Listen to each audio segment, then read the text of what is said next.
I created a virtual patient using ChatGPT. Let's think back to some great role-playing experiences I'm sure you've had as a nurse or a nursing student. You get hooked up with somebody, they don't really want to be there, you don't really want to be there.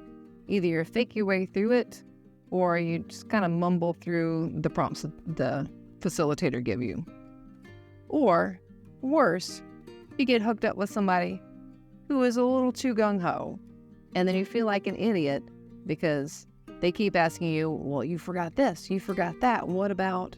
What I really wanted was a safe space to practice new skills as a nurse educating patients, and as a nurse educator, teaching other nurses how to educate patients. I got this idea from a study I read last year in which some nurses learned motivational interviewing techniques, and they practiced those techniques on a virtual patient.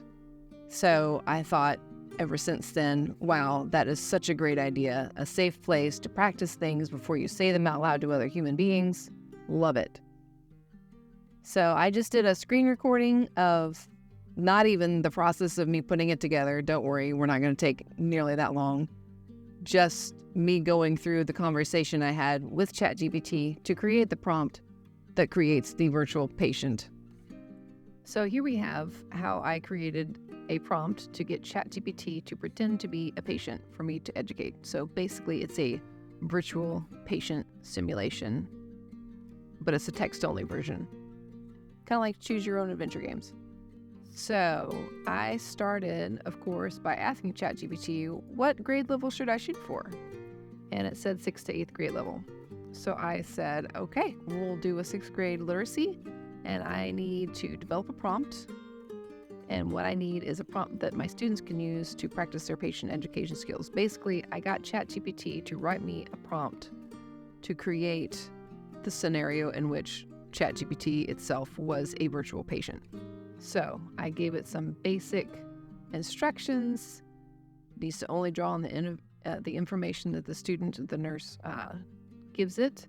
It has a basic 6th grade literacy. When my student uses a term that's too technical, I'm needed to act like it doesn't understand or reflect back a misunderstanding so the student can know that they need to be more clear with their communication. And then I gave a specific situation where it would talk about diabetes and insulin administration, and the GPT might interrupt and ask questions or might not say anything. I gave it lots of ideas. And it said, okay, I can do that. So it created this nice prompt. Imagine you're a patient with a basic understanding of health, equivalent to a 6th grade literacy level. The part that I did not like about this is that it said you have been diagnosed with diabetes, and I just meant for that to be an example, not a specific requirement. So, but the rest of it sounds pretty good to me. If the explanation is clear and uses simple language, confirm your understanding. If it uses technical terms or concepts that might be confusing, respond with a question or statement. If you think there might be a common misunderstanding based on the explanation given, reflect that misunderstanding back to the nurse. For example, so if I eat sugar, I just need to use more insulin, right? And I thought that would be great. So, but since I didn't want it to be specifically for diabetics, I said, let's make sure that we can use it for all different types of nursing, whether it's for an oncology nurse or a neuro or emergency medicine, so that anyone can practice their education skills with it, not just a diabetic nurse educator. And so ChatGPT rewrote it, and it gave the same basic instructions. And so then I went around and tried it out. So here we have where I pasted the prompt, and I started teaching it about irinotecan. And I found that it was a very quick learner. It just repeated everything right back to me using different words that I told it. And I was like, well, that's nice. Not all of my patients are able to do that, so I kind of wanted something a little more realistic. At this point, I was like, you're catching on way too fast. So I went back to this conversation here, and I said, I'm trying the prompt out. It's pretty good. It hasn't had any misunderstandings yet, so either I'm a really good teacher or else the GPT knows too much. What would happen if we said 2nd grade education? And ChatGPT says, oh, sure, I can do that. Its initial prompt was that it was going to be curious and eager and wanting to learn about the health condition and listen to the health advice. And I didn't think that was the best approach as a human who's worked with humans for a while. So I said, quite what I'm looking for. We're talking about an adult who has had something new and scary. Can we please not do it all curious and eager-like, because that makes it sound like a Cub Scout trying to impress his scout leader. So ChatGPT rewrote the prompt again, and here we have that. As it says here, it focuses on the dual challenge of simplifying communication while also being sensitive to the patient's emotional and psychological state, which I thought was pretty good. And so I took that one out and put it up here in this new conversation. So here we have the pasting of the prompt, and I then tried out the Irenitycan conversation again. And it was still not quite as realistic as interacting with a human, but it was a lot closer. Will the medicine make me sick? Is that why I need the anti-nausea medicine first? And you can read, I'm going to include links to these conversations in the video description, so you can read through it at your leisure. But I do feel like the second grade version was much better.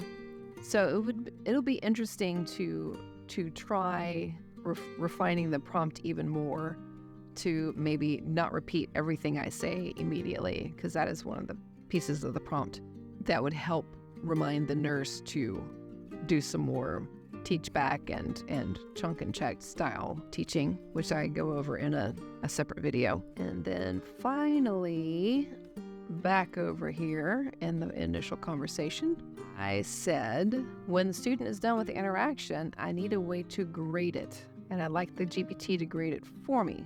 So I thought that would be pretty neat. So here is the grading prompt that ChatGPT created for me, and I read through it, and I thought, oh, that's pretty good. That's pretty good. Let's try it out. So I copied it. I went into here, and ChatGPT passed me. So yay.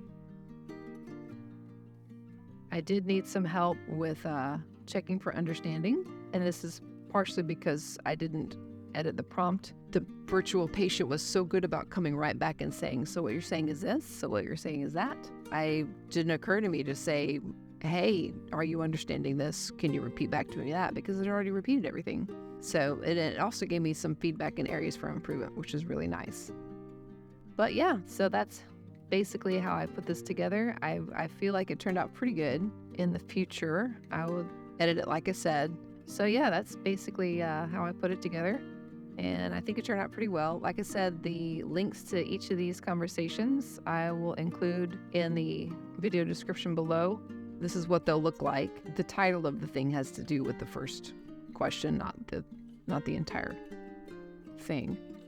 So you can click on these, read through it, not make an account with ChatGPT or anything. I thought that was pretty cool. So I hope you enjoyed that little walkthrough. Feel free to copy the prompts out of my conversations. Again, the links are in the video description below, and try them out for yourself. Tweak them any way you like. I had a couple of suggestions as I was going through, but feel free to do whatever you want with it and try it out. ChatGPT 3.5 is totally free. Y'all have fun with it.